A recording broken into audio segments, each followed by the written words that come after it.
जय हिंद प्यारे साथियों। आशा करते हैं कि आप अपनी एग्जाम की तैयारी पूरी अच्छी तरह से कर रहे होंगे। आज का आपका क्लास होने वाला है आर्मी अग्निवीर के लिए। मैं कहूंगा साथियों, अगर आप पहली बार आर्मी अग्निवीर का पेपर देने जा रहे हो, तैयारी नहीं किए हो, एक सीट पक्की करना चाहते हो, एक वर्दी अपने नाम करना चाहते हो, सिलेक्शन लेना चाहते हो, तो आज का यह क्लास आपके लिए सिलेक्शन वाली क्लास होगी। इस वीडियो में आपको वही सवाल करवाएंगे जो कि सीधे आपके पेपर में हुबहू देखने को मिलेगा। ये सारे ऐसे एक्सपेक्टेड क्वेश्चन है जो कि आपके हुबहू आपके एग्जाम में यही सवाल आएगा। तो आज का आपका पहला प्रश्न है साथियों, किस वर्ष में नागरिकता अधिनियम 1955 में पहली बार संशोधन किया गया था? आपको बताना है 1955 एक अधिनियम है, उसमें किस वर्ष संशोधन किया गया था। आपके पेपर में पूछा जाने वाला सवाल है साथियों, एवं कई बार ये सवाल आपके पेपर में बन चुका है। आप बिल्कुल सही करोगे, 1986 में यह संशोधन किया गया था। मैं आपको पहले बता दूं, संविधान में जो जो संशोधन होता है ये आर्मी अग्निवीर में ज्यादातर आपके पेपर में बनता है। 2 से 3 क्वेश्चन संशोधन से आपके पेपर में बनता है। जैसे में 42वां संशोधन कब हुआ था, यह भी आपके पेपर में बनता है। भारत का संविधान लिखने में कुल कितना समय लगा, यह भी सवाल आपके पेपर में बनता है। आप ऐसे सवालों को अच्छे से कवर करोगे। कभी कभी यह भी पूछा जाता है अनुच्छेद 370 किस राज्य से संबंधित है, धारा 370 किस से संबंधित है। ऐसा सवाल आपके पेपर में कई बार बन चुका है। मैं जो सवाल करवा रहा हूं आप वो अच्छे से करो, आपके पेपर में हुबहू देखने को मिलेगा। आपका आने वाला अगला सवाल है साथियों, 2 नंबर बिल्कुल इंपॉर्टेंट है, आपके पेपर में हुबहू बनेगा।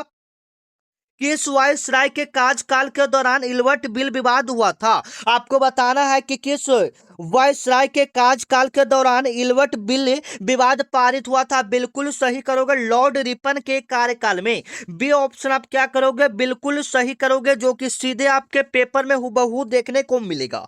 अब एक बच्चा कह रहा है कि सर लॉर्ड कर्जन होगा, लॉर्ड कर्जन नहीं होगा। आप बिल्कुल ऐसा अगर आप करोगे तो आप एग्जाम क्लियर नहीं कर पाओगे, ठीक है। लॉर्ड कर्जन ने बंगाल विभाजन किया था 1905 में, आप याद रखोगे। 1905 में आपका क्या हुआ था, बंगाल विभाजन हुआ था, आप याद रखोगे, लॉर्ड कर्जन के द्वारा किया गया था। और 1911 ईस्वी में लॉर्ड हार्डिंग के द्वारा बंगाल विभाजन को रद्द कर दिया गया था। आप बिल्कुल सही करोगे, आपके पेपर में हुबहू यही सवाल देखने को मिलेगा। मैं तो कहूंगा कि इस क्लास को आप शुरू से लेकर अंत तक देखिएगा, क्योंकि सिलेक्शन आपका यहीं से पक्का है। मुझे लोग पेपर लीक माफिया बोलते हैं, ठीक है, आपको पता होना चाहिए। आपका आने वाला अगला सवाल है साथियों, बोमडिला दर्रा।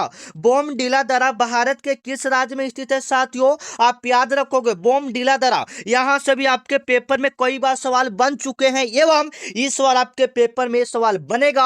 आप बिल्कुल सही करोगे, बोमडिला दर्रा कहां। मान लीजिए कि यह सवाल आपके पेपर में आ गया, आप क्या सही करोगे, तुक्का लगाइए और मुझे जवाब दीजिए कि 3 नंबर का कौन सा राइट आंसर होगा। उसके बाद हम आपको जवाब देंगे कि ये वाला बिल्कुल सही होगा। आप पहले जवाब दो कि बोमडिला दर्रा भारत के किस राज्य में है। अगर आपने तैयारी अच्छी खासी किया है तो आपको पता होना चाहिए। एक बच्चे का जवाब आ रहा है सिक्किम, जो कि बिल्कुल गलत है। एक बच्चे का हिमाचल प्रदेश, वो भी गलती है। उत्तराखंड में बोमडिला दर्रा नहीं है, यह भी गलती हो गया। अरुणाचल प्रदेश में आपका बोमडिला दर्रा है, आप याद रखोगे, आपके पेपर में हुबहू यही सवाल देखने को मिलेगा। इससे सूर्योदय का राज भी कहा जाता है। सूर्योदय का राज किसे कहा जाता है साथियों? आप याद रखोगे, अरुणाचल प्रदेश का। क्यों? क्योंकि भारत में सबसे पहले सूरज आपका यही उगता है, अरुणाचल प्रदेश में। आप याद रखोगे, ये सबसे पूर्वी प्रदेश के अंतर्गत आता है। आपके पेपर में सवाल बनेगा।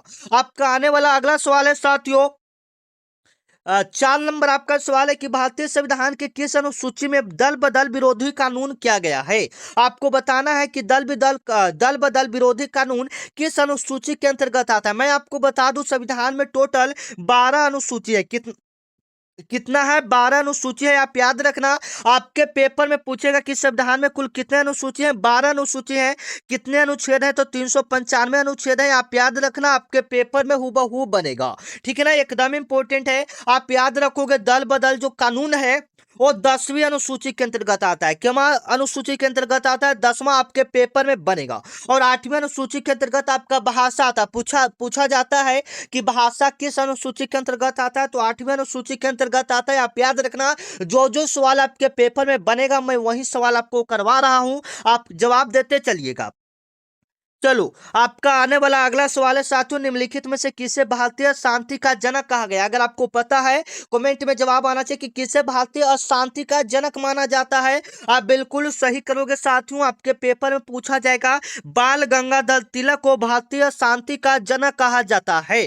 भारतीय शांति का जनक इन्हें कहा जाता है, बाल गंगाधर तिलक को। बी ऑप्शन आप क्या करोगे? बिल्कुल राइट करोगे, जो कि सीधे आपके पेपर में बनेगा साथियों। ठीक है, चलो आप याद रखेंगे। आपका आने वाला अगला सवाल है साथियों, ओजोन परत वायुमंडल के किस परत में पाई जाती है? आपको कई बार एक क्लास में बता चुके हैं, आप इसका जवाब दोगे। ओजोन परत किस वायुमंडल के किस परत में पाई जाती है, या हवाई जहाज किस मंडल में उड़ता है, यह भी आपके पेपर में बन सकता है। आप याद रखोगे, दोनों का आंसर समताप मंडल होगा। हवाई जहाज भी कहां उड़ता है? समताप मंडल में उड़ता है। आप याद रखोगे, आपके पेपर में सवाल बनेगा। या ओजोन परत किस मंडल में? तो समताप मंडल में। आप याद रखना, ये सारे सवाल आपके पेपर में आने वाले सवाल है साथियों। जो बच्चे अभी तक चैनल को सब्सक्राइब नहीं किए, चैनल को आप सब्सक्राइब कर लो, क्योंकि डेली यहाँ पर एनालिसिस ये सब डेली आपको करवाया जाएगा जब तक आपका एग्जाम नहीं हो जाए। अगर आपका एग्जाम 1 जून से लेकर 15 जून के बीच 12 जून तक है, तो आप इस क्लास को पूरा देखो और चैनल को भी सब्सक्राइब कर लो, इसके बीच अगर आपका एग्जाम है तो। ठीक है, प्रसिद्ध नवकलेवर उत्सव किस राज्य में मनाया जाता है साथियों? आपके पेपर में पूछेगा। नवकलेवर उत्सव किस राज्य में मनाया जाता है? बिल्कुल सही करोगे।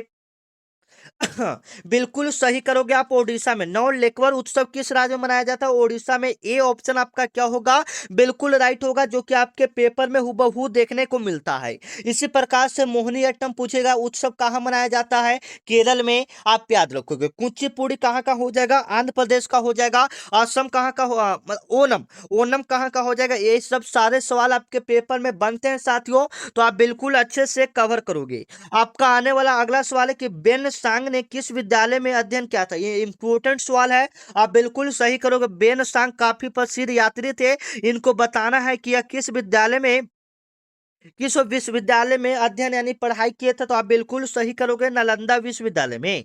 यहां से भी पूछा जाता है, नालंदा विश्वविद्यालय को किसने जलाया? आप याद रखोगे, बख्तियार खिलजी ने जलाया था। नालंदा विश्वविद्यालय को किसने जलाया था साथियों? बख्तियार खिलजी ने जलाया था, जो कि आपके पेपर में बनेगा कि नालंदा विश्वविद्यालय को किसने जलाया था? बख्तियार खिलजी ने जलाया था। आप याद रखोगे। आपका आने वाला अगला सवाल है साथियों, एकदम आर्मी अग्निवीर में ऐसा सवाल बनता है, सवाना घास के मैदान में मुख्य रूप से कहाँ घास पाया जाता है? मैंने सवाना घास का मैदान मुख्य रूप से कहाँ पाया जाता है साथियों? आप बिल्कुल सही करोगे, अफ्रीका में। ए ऑप्शन आपका क्या होगा? बिल्कुल राइट होगा। आपका जवाब कमेंट में आते रहना चाहिए। ठीक है, सारे प्रश्नों को हम कवर करेंगे, लगभग लगभग इसमें 50 एक्सपेक्टेड क्वेश्चन बताएंगे, जो कि आपके पेपर में हुबहू बनेगा। तो 50 में से टारगेट लेकर चलो 30+ का सही करने का। जो बच्चा 30+ सही कर देगा, मानो उनको यहाँ पर सिलेक्शन पक्का है साथियों। चलो, आपका यहाँ पर हो गया, सवाना घास कहाँ में पाया जाता है? अफ्रीका में। आपका आने वाला 10 नंबर सवाल है कि नीति आयोग के प्रथम उपाध्यक्ष कौन थे साथियों? आप बिल्कुल सही करोगे। नीति आयोग के प्रथम उपाध्यक्ष कौन थे साथियों? अरविंद पनगडिया थे। कौन थे? अरविंद पनगडिया थे। ये ऑप्शन आपका क्या होगा? बिल्कुल राइट होगा। नीति आयोग के प्रथम उपाध्यक्ष कौन थे साथियों? अरविंद पनगडिया थे। ए ऑप्शन आप क्या करोगे? बिल्कुल राइट करोगे। आपके पेपर में पूछा जाता है कि नीति आयोग का स्थापना कब हुआ था? आप बिल्कुल सही करोगे, 1 जनवरी 2015 ईस्वी को। 1 जनवरी 2015 ईस्वी को आपका नीति आयोग का स्थापना हुआ था। इसका अध्यक्ष प्रधानमंत्री होता है, लेकिन उपाध्यक्ष आपका अरविंद पनगडिया है। आप याद रखना, आपके पेपर में सवाल बनेगा। आपका जवाब आना चाहिए, बिल्कुल इजी लेवल का सवाल है। दक्षिण भारत की सबसे ऊंची चोटी कौन सी है साथियों? दक्षिण भारत की सबसे ऊंची चोटी का नाम है अनाई मुड्डी। आप याद रखोगे। बी ऑप्शन आपका क्या होगा? बिल्कुल राइट होगा, जो कि सीधे आपके पेपर में बनेगा। दक्षिण भारत की सबसे ऊंची चोटी का नाम क्या है साथियों? अनाई मुड्डी है। बी ऑप्शन आपका क्या होगा? बिल्कुल राइट होगा, जो कि आपके पेपर में हुबहू देखने को मिलेगा। ठीक है, चलो। अगर पूरे भारत की बात करेगा तो कंचनजंगा हो जाएगा। अगर इंडिया पूरे विश्व की बात करेगा तो माउंट एवरेस्ट पूरे विश्व का सबसे ऊंचा पर्वत शिखर है, जिसका ऊंचाई की बात करेंगे तो 8,848 मीटर है। आप याद रखोगे। आपका आने वाला सवाल है साथियों, राजा राम मोहन राय ने आत्मीय सभा का स्थापना किस वर्ष किया था? आपके पेपर में सवाल बनेगा। राजा राम मोहन राय के द्वारा आत्मीय सभा का स्थापना कब किया गया था? 1815 में। कब किया गया था? 1815 में। आप याद रखेंगे, आपके पेपर में सवाल बनेगा। राजा राम मोहन राय के द्वारा आत्मीय सभा का स्थापना कब किया गया था? 1815 में। आप याद रखोगे। आपका आने वाला अगला सवाल है साथियों, 13 नंबर आपका सवाल है कि किस अनुच्छेद के तहत राष्ट्रपति आपातकाल घोषित कर सकता है? आपके पेपर में सवाल बनेगा, किस अनुच्छेद के तहत राष्ट्रपति आपातकाल की घोषणा कर सकता है? साथियों, आर्टिकल 352 के अंतर्गत आपातकाल का घोषणा कर सकता है। और 360 के तहत वित्तीय आपातकाल का घोषणा कर सकता है। आपके पेपर में पूछेगा वित्तीय आपातकाल का घोषणा किस अनुच्छेद के तहत कर सकता है? आप याद रखोगे, अनुच्छेद 360 के तहत कर सकता है। और जो राष्ट्रपति शासन करता है वह किस अनुच्छेद के तहत? अनुच्छेद 356 के तहत करता है। आप याद रखोगे। मैं यहाँ पर बता दूं साथियों, जो भी प्रश्न आपको बता रहा हूँ वो सीधे आपके पेपर में बनेगा। आप लोग क्या करेंगे, टेलीग्राम ग्रुप को ज्वाइन कर लीजिएगा, साथ में चैनल को सब्सक्राइब कर लीजिएगा, ऑल बेल आइकन को दबा लीजिएगा, ताकि जो भी क्लास हो सबसे पहले आपको पता चलेगा। क्योंकि अभी आपके पास 2 से 3 दिन का समय बचा है। अगर आपका 1 जून का है तो 2 दिन समय बचा है। अगर आपका और आगे है तो आपके पास तो अभी 5-6 दिन का समय बचा है। ठीक है, तो चैनल को सब्सक्राइब कर लीजिए, डेली आपको क्लास हम देंगे। साथ में टेलीग्राम ग्रुप को ज्वाइन कर लेंगे, क्योंकि जो भी पेपर रहेगा बच्चों के द्वारा जो भेजा जाएगा वो सारा आपको टेलीग्राम ग्रुप में डाल दिया जाएगा। डिस्क्रिप्शन में लिंक है। चलिए, यहाँ पर बता हो गया आपका सवाल। अगला नंबर सवाल चलेंगे, प्रसिद्ध सैंडलवुड के जंगल मुख्य रूप से कहाँ पाए जाते हैं साथियों? यानी चंदन। चंदन का मतलब, चंदन मुख्य रूप से भारत के किस क्षेत्र में पाया जाता है? तो कर्नाटक में। सबसे ज्यादा जो चंदन होता है भारत में वो कहाँ में होता है साथियों? कर्नाटक में। या लोहा की बात करेगा तो वो कर्नाटक में, या सोना की बात करेगा तो वो आपका सबसे ज्यादा कहाँ में होता है? कर्नाटक में। चलो, 15 नंबर आपका सवाल है साथियों, गुप्त वंश के किस शासक को कविराज कहा गया था? अब बताओगे गुप्त वंश के किस शासक को कविराज कहा जाता है साथियों? आपके पेपर में बनेगा, कविराज समुद्रगुप्त को कहा जाता है। सी ऑप्शन आपका क्या होगा? बिल्कुल राइट होगा, जो कि सीधे आपके पेपर में बनेगा। गुप्त वंश के किस शासक को कविराज कहा जाता है? तो समुद्रगुप्त के शासक को कविराज कहा जाता है। आप याद रखिएगा। ठीक है, आपके पेपर में ये पूछा जाने वाला सवाल है। आपका आने वाला अगला सवाल है साथियों, वित्तीय आपातकाल भारत में कितनी बार लगाया गया है? आप बताइएगा। साथ में ये भी बताइएगा, आपका एग्जाम किस तिथि को पड़ा है? कमेंट करके बताइएगा। ये आपका हो जाएगा कि वित्तीय आपातकाल अभी तक भारत में एक भी बार नहीं लगाया गया है। राष्ट्रीय आपातकाल एक बार लग चुका है, जब भारत पाकिस्तान का युद्ध हो रहा था। ठीक है, चलो, निम्नलिखित में से कौन सी नदी रिफ्ट वैली से होकर बहती है? कौन सी नदी रिफ्ट वैली से होकर बहती है साथियों? आप बिल्कुल सही करोगे, आपके पेपर में बनेगा। यानी रिफ्ट वैली कहने का मतलब है भ्रंश घाटी से होकर बहती है। ये ताप्ती नदी आपका होना चाहिए, ताप्ती नदी। ठीक है, ताप्ती नदी जो है भ्रंश घाटी से होकर बहती है। आप याद रखोगे, आपके पेपर में हूबहू सवाल देखने को मिलेगा। ठीक है, चलो, आपका आने वाला 18 नंबर सवाल है साथियों, कांग्रेस के किस अधिवेशन में पूर्ण स्वराज का प्रस्ताव पारित किया गया था? आप बिल्कुल सही करोगे, 1929 लाहौर अधिवेशन में आपका पूर्ण स्वराज का प्रस्ताव पारित किया गया था। बी ऑप्शन आपका क्या होगा? बिल्कुल राइट होगा, जो कि सीधे आपके पेपर में हूबहू बनेगा। कांग्रेस के किस अधिवेशन में पूर्ण स्वराज का प्रस्ताव पारित हुआ था? तो 1929 में। आप याद रखना, एकदम इंपॉर्टेंट सवाल है। 19 नंबर आपका सवाल है कि अंतर्राष्ट्रीय न्यायालय का मुख्यालय कहाँ स्थित है साथियों? आप बिल्कुल सही करोगे, द हेग नीदरलैंड में। अंतर्राष्ट्रीय न्यायालय का मुख्यालय कहाँ स्थित है? द हेग नीदरलैंड में स्थित है। आप याद रखना, आपके पेपर में सवाल बनेगा। भारत का पहला राष्ट्रीय उद्यान कौन सा है साथियों? जो कि सीधे आपके पेपर में बनेगा। भारत का पहला राष्ट्रीय उद्यान जिम कॉर्बेट राष्ट्रीय उद्यान है। इसका स्थापना 1936 के आसपास हुआ था। इसका पुराना नाम हेली नेशनल पार्क है। जैसे पूछा जाएगा हेली नेशनल पार्क कहाँ में है, तो उत्तराखंड में है। आप याद रखोगे। काजीरंगा राष्ट्रीय उद्यान कहाँ में है? असम में। गिर कहाँ है? गुजरात में। कान्हा कहाँ में हो जाएगा? आपका जवाब कमेंट में आना चाहिए। कान्हा राष्ट्रीय उद्यान कहाँ में हो जाएगा? आपका जवाब कमेंट में आना चाहिए। आपकी तैयारी हम देखना चाहते हैं। चलो, आपका 21 नंबर सवाल है, मंत्रिपरिषद सामूहिक रूप से किसके प्रति उत्तरदायी होते हैं? आपको जवाब होना चाहिए कि जो मंत्रिपरिषद होता है वह किसके प्रति सामूहिक रूप से उत्तरदायी होते हैं? लोकसभा। लोकसभा। सी ऑप्शन आप क्या करोगे? बिल्कुल राइट करोगे, जो कि सीधे आपके पेपर में बनेगा। आपका आने वाला अगला सवाल है साथियों, 22 नंबर आपका सवाल है, चैत और विहार मुख्य रूप से किस धर्म से संबंधित है साथियों? आपके पेपर में बनेगा। चैत और विहार मुख्य रूप से किस धर्म से संबंधित है साथियों? तो ये बौद्ध धर्म से संबंधित है, यानी बुद्धिज्म। यानी बी ऑप्शन आपका क्या होगा, बिल्कुल राइट होगा, जो कि सीधे आपके पेपर में बनेगा। चैत और विहार मुख्य रूप से किस धर्म से संबंधित है, बौद्ध धर्म से। चलो, आपका आने वाला अगला नंबर सवाल है साथियों, सवेज नहर भूमध्य सागर को किस सागर से जोड़ता है।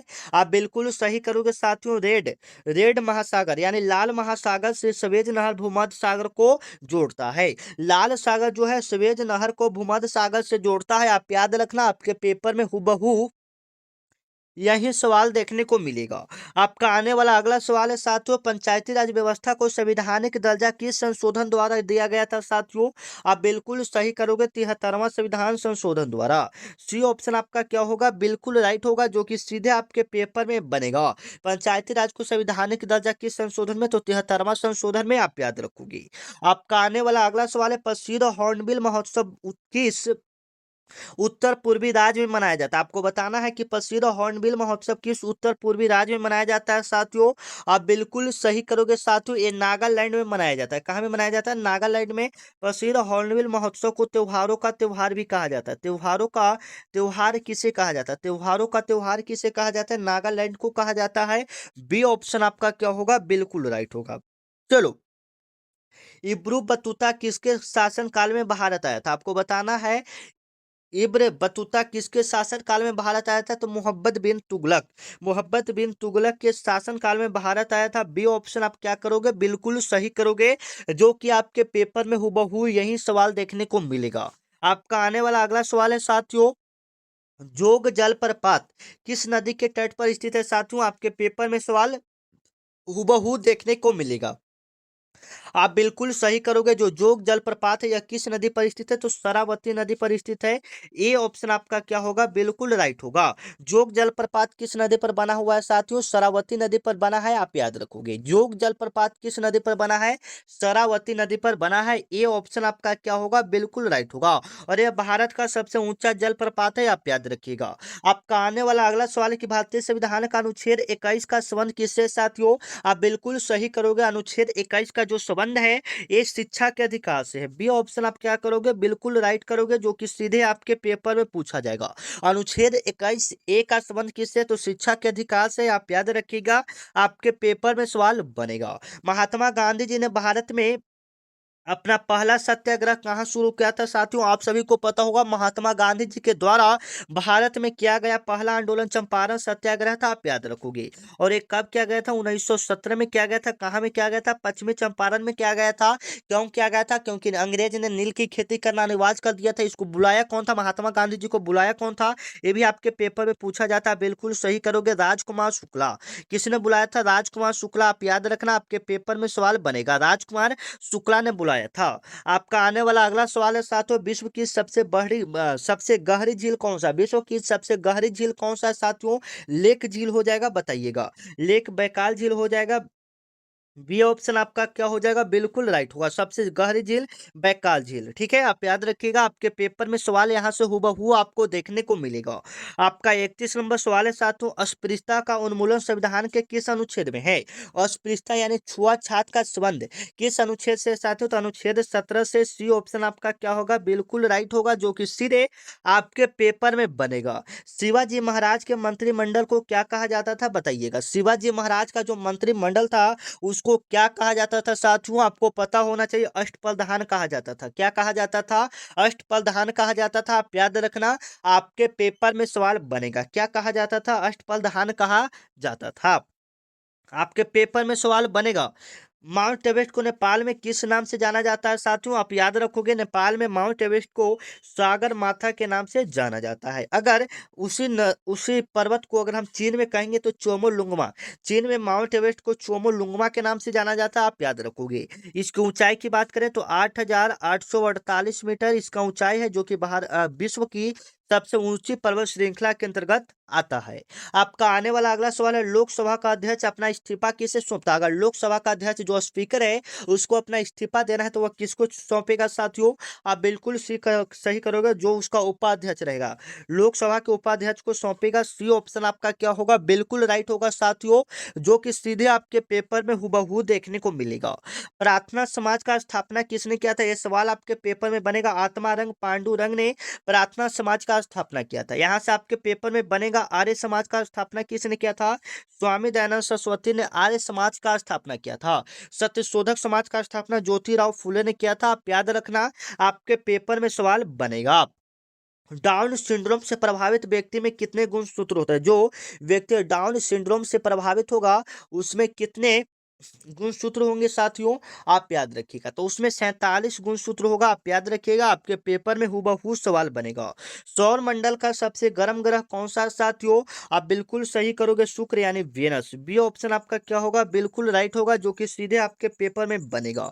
भारत का मुख्य चुनाव आयुक्त का नियुक्ति कौन करता है साथियों? आपके पेपर में बनना चाहिए। आप बिल्कुल सही करोगे कि भारत का जो मुख्य चुनाव आयुक्त होता है उसका नियुक्ति राष्ट्रपति करते हैं। सी ऑप्शन आपका क्या होगा? बिल्कुल राइट होगा, जो कि सीधे आपके पेपर में बनेगा।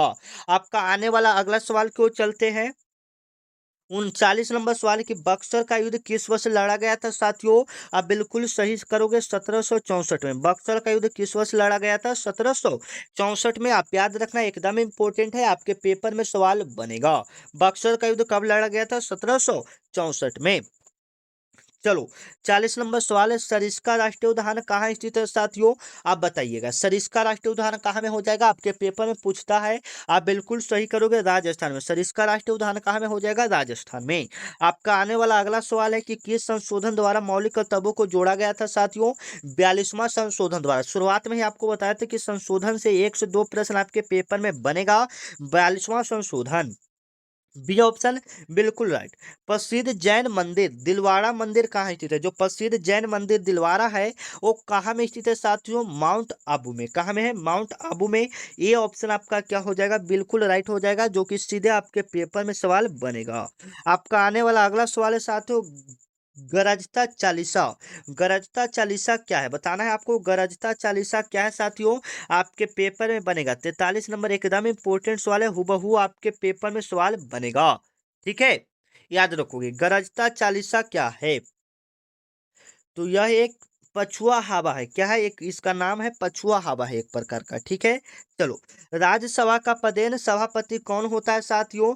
तो वाइस प्रेसिडेंट, उपराष्ट्रपति होते हैं। बिल्कुल सही करोगे। गीत गोविंद के रचयिता कौन है? गीत गोविंद पुस्तक के रचयिता कौन है? जयदेव। कौन हो जाएंगे? जयदेव। सी ऑप्शन आपका क्या होगा? बिल्कुल राइट होगा। आपका आने वाला सवाल है साथियों, भारत में येलोंग त्यांग्सपो नदी को किस नाम से जाना जाता है साथियों? भारत में येलोंग तांग्सपो किस नदी के नाम से जाना जाता है? ब्रह्मपुत्र नदी के जाना जाता है। ठीक है, चलो। आपातकाल के दौरान कौन से मौलिक अधिकार निलंबित नहीं किए जा सकते हैं? तो आर्टिकल 20 और 21। ये जो कितना भी आपातकाल भारत में लग जाए, ये मौलिक अधिकार को निलंबित नहीं किया जा सकता है। ठीक है, चलो। कांचीपुरा के कैलाश नाथ मंदिर का निर्माण किसने करवाया था साथियों? आप याद रखोगे, नरसिंह द्वितीय ने करवाया था। आप याद रखोगे। आपका आने वाला अगला सवाल है, केंद्रीय चावल अनुसंधान संगठन CRRI कहाँ स्थित है साथियों?